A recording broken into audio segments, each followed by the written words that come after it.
according to Luke, the 9th chapter. Glory to you, Lord.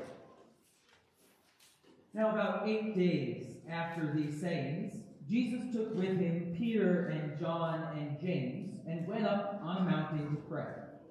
And while he was praying, the appearance of his face changed, and his clothes became bright as a flash of lightning. Suddenly they saw two men, Moses and Elijah, talking to him.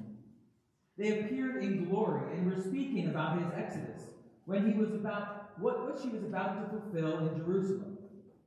Now Peter and his companions were weighed down to sleep, but as they awoke, they saw his glory and the two men who stood with him. Just as they were leaving him, Peter said to Jesus, "Master, it is good for us to be here. Let us set up 3 tents, one for you, one for Moses, and one for Elijah," not realizing what he was saying. While he was saying this, a cloud came and overshadowed them, and they were terrified as they entered the cloud. From the cloud came a voice that said, "This is my son, my chosen. Listen to him." When the voice had spoken, Jesus was found alone, and they kept silent, and in those days told no one any of the things that they had seen. On the next day, when they had come down from the mountain, a great crowd met him. Just then a man from the crowd shouted, "Teacher, I beg you to look at my son, for he's my only child." Suddenly a spirit seizes him, and all at once he shrieks. It convulses him until he foams at the mouth. It mauls him, and it will scarcely leave him. I begged your disciples to cast it out, but they could not. And Jesus answered, "You faithless and perverse generation, how much longer must I be with you and put up with you? Bring your son here." While he was being brought forward, the demon dashed him to the ground with convulsions. But Jesus rebuked the unclean spirit, healed the boy, and gave him back to his father. All were astounded at the greatness of God. While everyone was amazed at all that he was doing, he said to his disciples, "Let these words sink into your ears. The Son of Man is going to be betrayed into human hands." But they did not understand this saying. Its meaning remained concealed from them, so that they could not perceive it. And they were afraid to ask him about this saying. This is the gospel of the Lord. Praise to you, O Christ. You may be seated.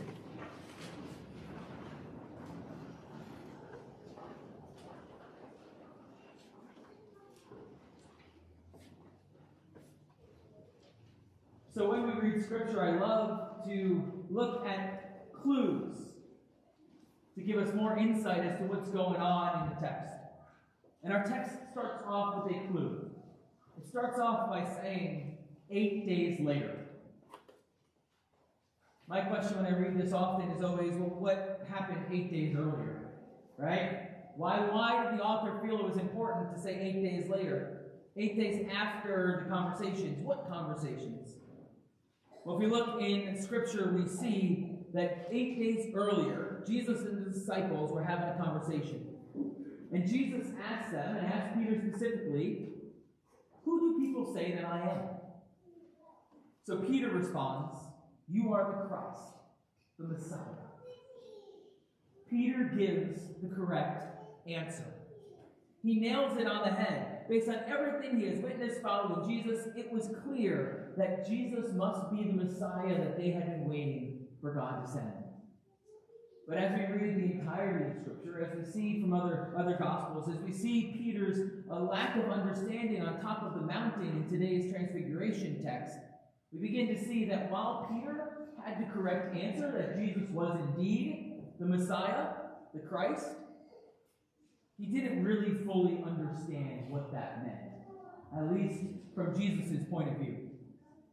When I help my kids with their math homework after school, I often find myself repeating something I was taught when I was their age in school, doing math, right? I'll look at it and they'll have the correct answer, but that's all they'll have. And I'll say what my teachers told me, what my mom told me, which I now tell them. Any math teachers? Show your work, right?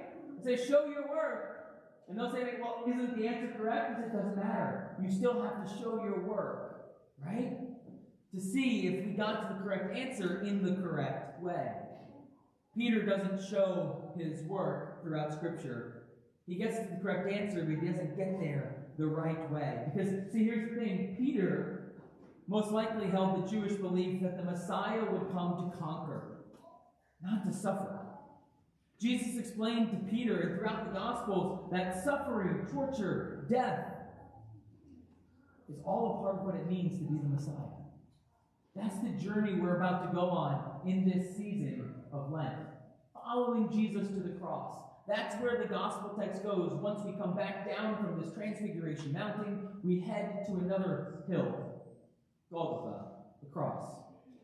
Peter couldn't fathom that torture and death were a part of the Messiah's plan, even though Jesus would constantly say, time and time again, that he will rise again after 3 days. Maybe Peter didn't hear that part that Jesus often said that he would rise after the suffering. And I don't blame him, because it's a common thing we all do. We all tend to focus on the negative, ignoring the positive, right? The negative just seems to shine a lot brighter.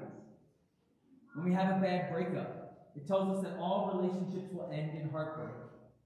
An experience of broken trust with a friend makes us view others and all people as untrustworthy. I've seen this in churches, right? There was one time when we were welcoming new members and we had about a dozen new people joining our church, but then yet somebody berated me after church and said, why haven't you called this person who left our church 8 years ago? We love to focus on the negative, and if you need to see an example of that, just ask a fellow Mets fan. They had a great year last year, but I guarantee you, Sports Talk Radio and some Mets fans are going to start complaining once they lose 2 games in a row. We love to focus on the negative, and that's what Peter's doing.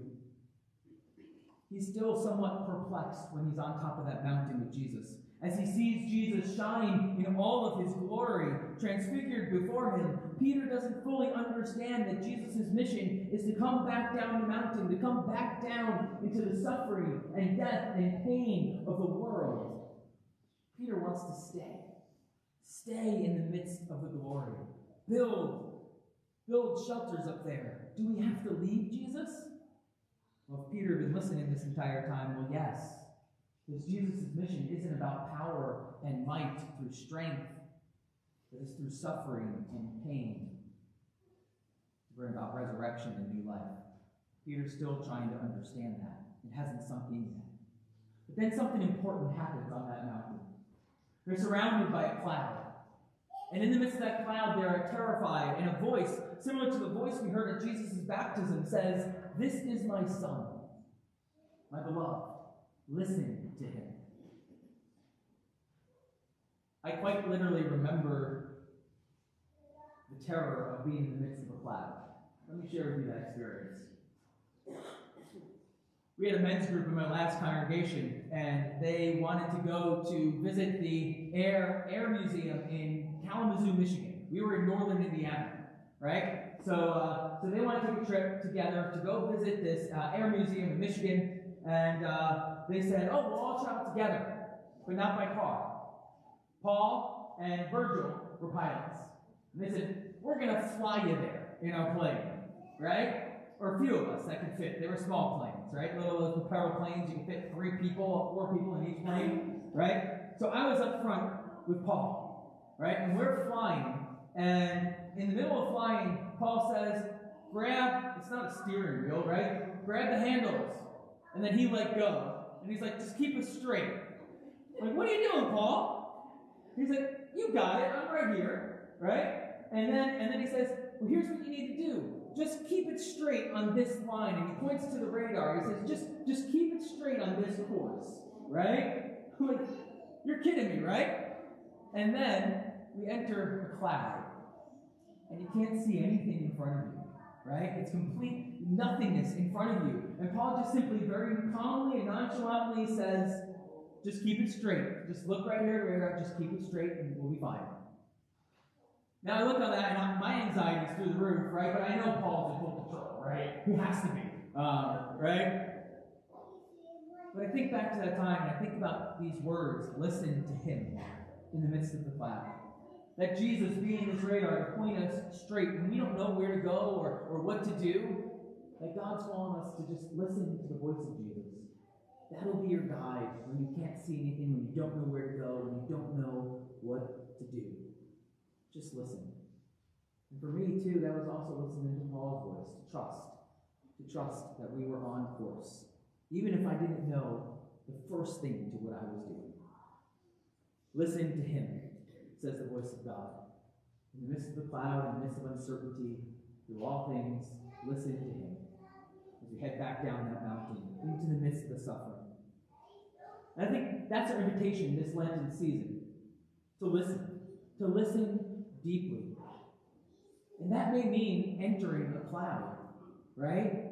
That may mean we need to physically block some things, the voices and noise that surround us, right? Social media and 24/7 talk, radio, and TV sometimes gives us way too much noise to be able to think clearly and decipher. We just need to hear that voice of God saying, listen to him. And maybe we need to open Scripture more to hear what Jesus' voice is, to gather together in worship together, to know we're on this journey together, listening as disciples to follow Jesus in this world. We need to open our heart to share it with God, not demanding a certain answer of how we want things to be, to expect things to go, but to listen with open hearts and open ears to what God might be saying, and trusting God like that radar in the midst of a cloud. Maybe we listen to those around us that are also on this journey. That could be a source of new life for us as God is speaking through them to us. Maybe this Lenten season we also need to listen to the cry of God's people around us, how God might be calling us to share a bit of Christ's light with them. Whether that cry comes from within our own households or within our own congregation, or maybe that cry is from people on the other side of the world in Gaza and Ukraine, to hear where God is calling us to find peace. God's heart is with those who are suffering. And we know that because Jesus comes back down the mountain. He doesn't stay up there. And that's where we're going this Lent, as we journey with Jesus to the cross, not away from the suffering, but through it. To know that God is with us as we listen to him to guide us. And as we do, may we listen to the story of Christ. May we hear the passion of Jesus once again. And may we ultimately be reminded that even through the suffering, even through the pain, even through the heartache, that death doesn't have the final word, but life and grace do.